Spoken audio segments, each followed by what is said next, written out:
Take a wrecked Ranger, add Ian and Jesse, and what do you get? A tricked out desert demon called Ranger Resurrection. Plus, down and dirty mud racing action from Pennsylvania right now on Xtreme 4x4.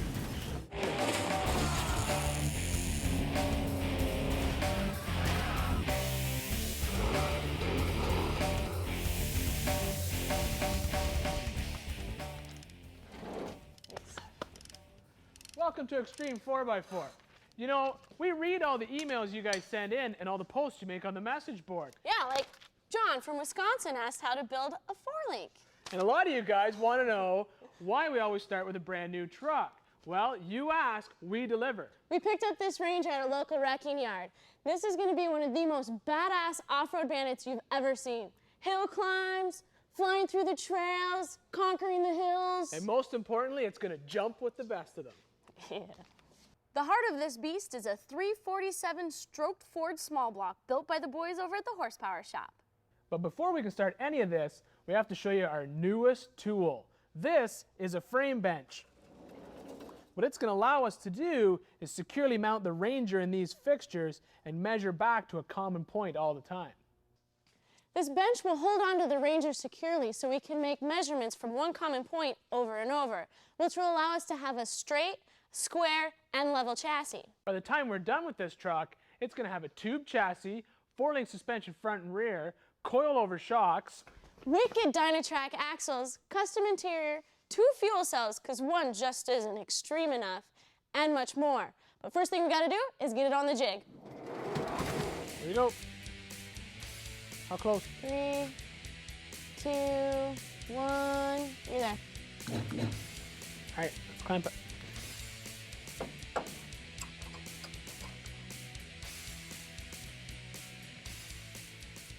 Now that we've started to get the frame mounted, it's time to get all this old stuff out of here. Away with the gas tank, no more exhaust, away with the leaf springs.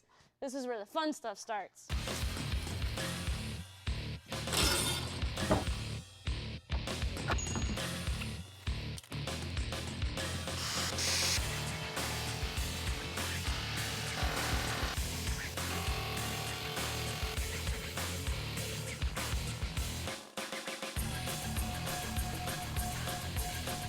One spring.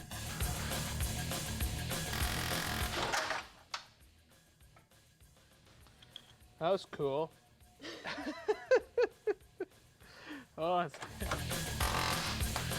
before we go any farther, let's get these, we'll bolt this into our carriers, and then we can level it all out. All right, now that we got these leaf springs out, we have a hole that's low enough for us to actually mount the rear mounts. So all I gotta do is slide this piece up. Pull the frame your way a bit, babe. Yep. All right. And slide in a bolt. Now the nice thing about having a frame bench is if you can see on that piece right there, move your leg there, Jess. Thanks. You can see on that piece there's a measurement marking on that height.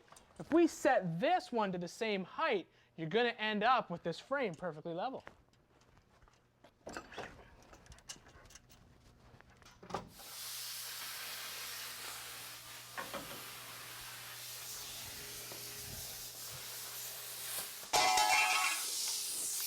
Now the majority of this frame is a C-channel, and by boxing it, it's going to make that C-channel a lot stronger. So I went ahead and made these cardboard templates by tracing it along the frame. I then cut it out of 1/8" plate with a plasma cutter. With a little bit of grinding, it'll be ready to weld. Before we do any welding, we're going to get rid of the back half of this frame. We're going to be tubing the back half of this truck, so this just goes in the garbage. After the break, more teardown of Project Ranger Resurrection. Plus, no fear, full throttle mud racing when Xtreme 4x4 continues.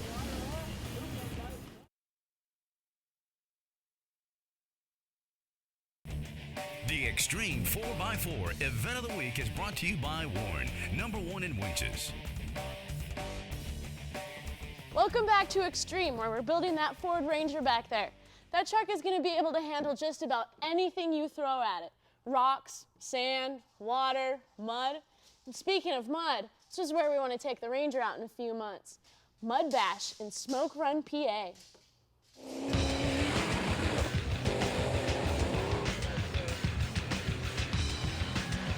For those that don't mind getting their truck a little dirty, the Muddy Run Raceway in Pennsylvania is the place to race. This is down-home racing. This is what we consider fun in central Pennsylvania. Playing like pigs in mud. Sort of like desert racing, but just make it wet. It's pretty much the same thing. You know, you're jumping here and there and through water holes. Pretty much a good time. They have to deal with more than 3 very deep water holes. Big rocks, mud, water, ruts, ditches. And I don't want to say you're hanging on for dear life, but you better be strapped in. It's an extreme ride. It's so extreme that this track is considered the toughest 3/4 of a mile in mud racing. Tracks are rough, you know, going 50, 60 mile an hour around there, jumping at 20 or 30 feet. They're rough. The number one key I would have to say is no fear. You've got to hold balls to the wall.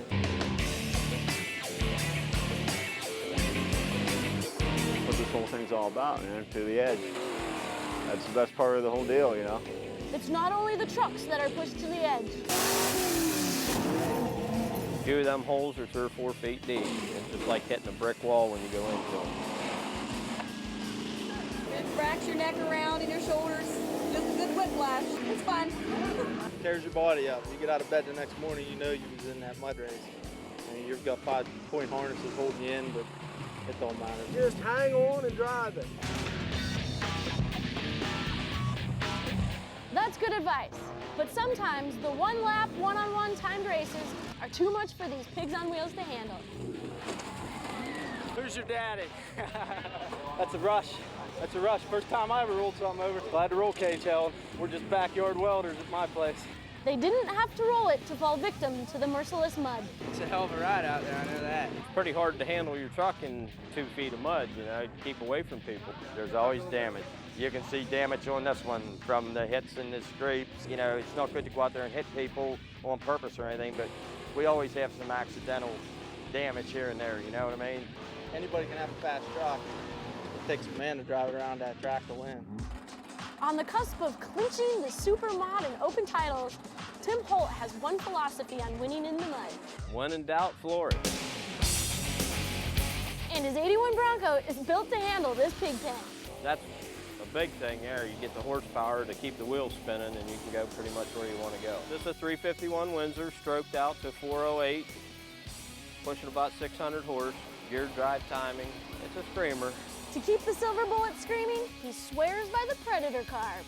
It gets pounded pretty hard. We're up in the air. You know, I've had this up in the air 16 feet. The carburetor is getting a total pounding the whole time we're out there. You know, you can take the carburetor off, turn it upside down, take out some Allen screws, set the float with a piece of cardboard, and put it back together. You're ready to roll.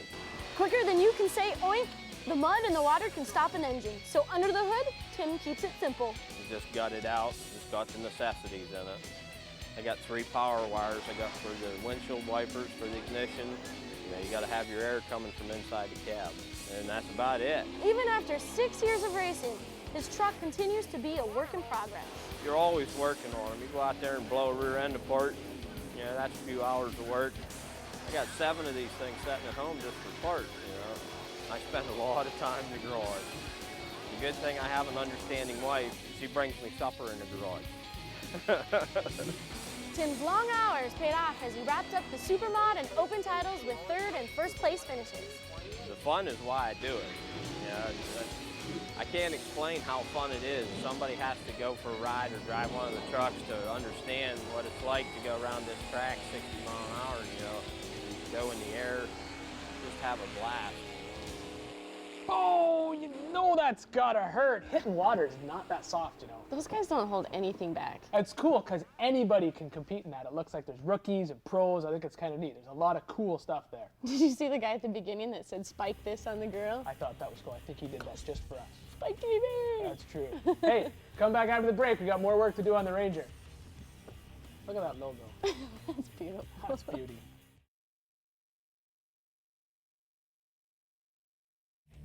Got an idea for the show? Drop us a line at Xtreme4x4TV.com. Welcome back to Xtreme 4x4 and Project Ranger Resurrection. Now this is not a lifted truck to go out on the street. This is a hardcore off-road race theme build-up. And because of that, we set ourselves a couple of guidelines. The first one was, we want the rad in the back, just like the race trucks. And the second one, we want a lot of wheel travel. Now that's going to require a longer wheelbase. But all we could find at every wrecking yard we went to was a standard cab truck. Everybody told us, whatever is worth fixing is already being rebuilt. But don't worry, we're going to stretch this cab out. What that's going to allow us to do is build air intakes to cool that rad, and more importantly, get that back tire back further for that long wheel travel that we need. Here at Xtreme, what we can't find, we build. To make this truck an extended cab, we went to our local dealer and got brand new panels. That's the glory of working on a wrecked truck like this. You're not dropping a ton of money, just like you would on a brand new truck.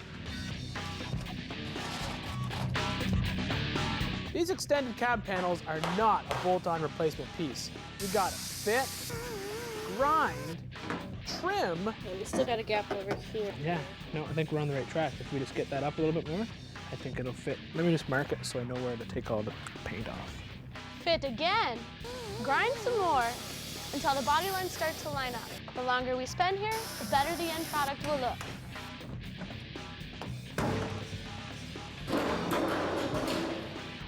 Other side's not on yet.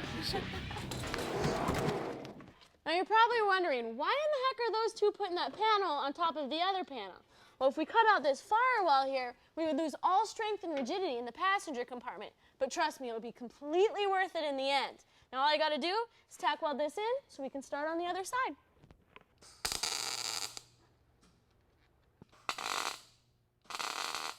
Now I said we're gonna put this truck on a diet, and we are. We're gonna cut the whole front of this frame off. And you'd be a fool not to recognize this as a two-wheel drive truck, so all this has to go. We're gonna replace it with a Dynatrack axle and a custom 4-link that we're gonna build later. But before we can start any of that, we gotta cut it off.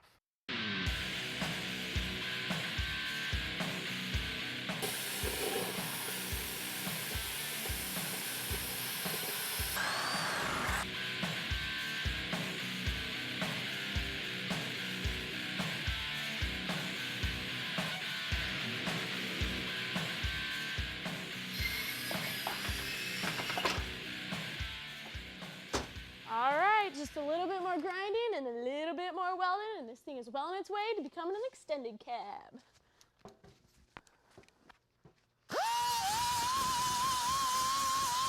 Check back after the break. As soon as I rip the dash out of this truck, we can start bending up some tube for the roll cage.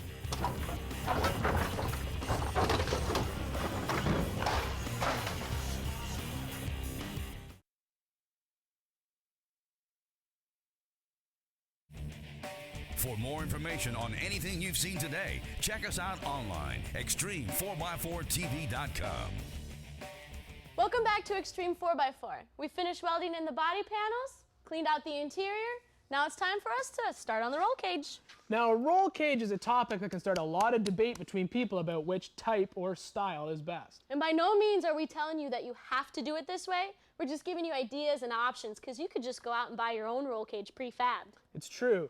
And you want to put a roll cage in your truck whenever you're going to use it to the extent off-road that you could obviously roll it over, and you need protection for the people inside. Now, a cage is a huge commitment, but with enough planning and a little bit of time, you can fit a cage in almost anything.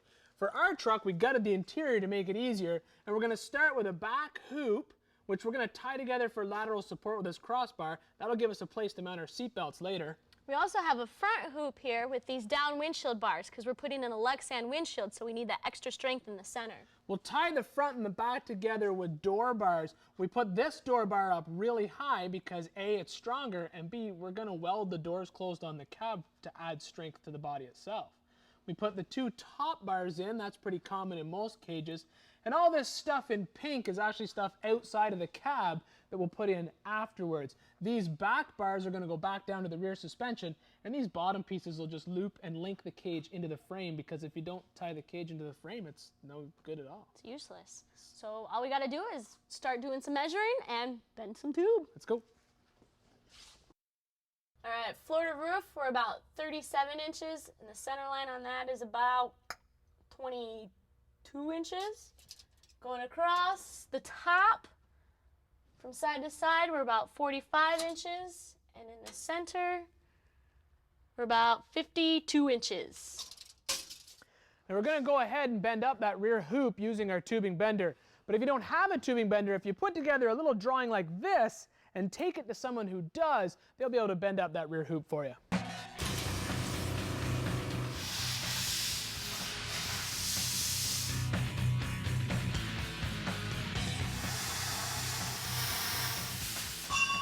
What you never want to do is directly weld your roll cage tubing to your floor. In the event of a rollover, your tubing is going to poke right through your floor, and that's not good.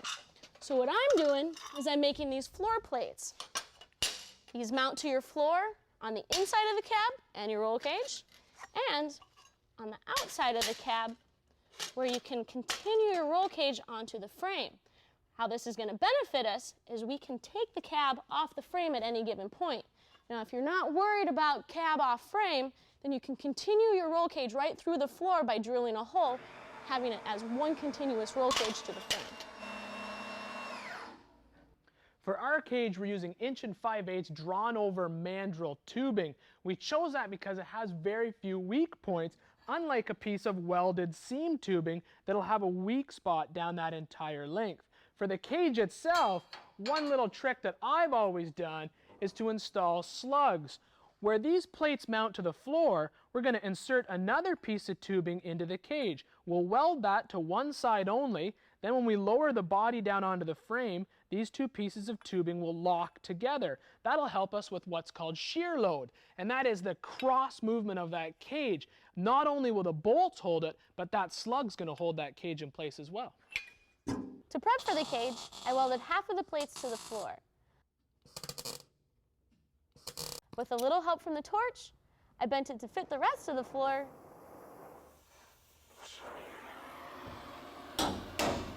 And finished welding it in.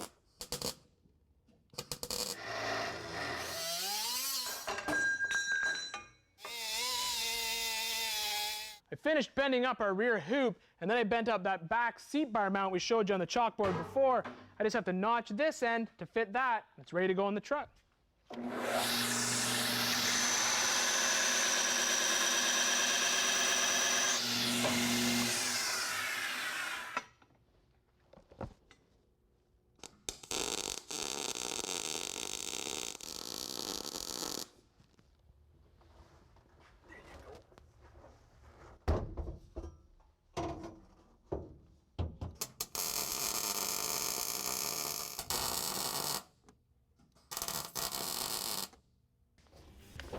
That's a pile of stuff accomplished for part 1 of Ranger Resurrection. Turning a standard cab into an extended cab is not the easiest thing to do. No, and tune in next week because we're going to finish up the roll cage inside that truck. Plus, we're gonna have a little new toy in the shop. But we're not going to tell you what it is until tune in.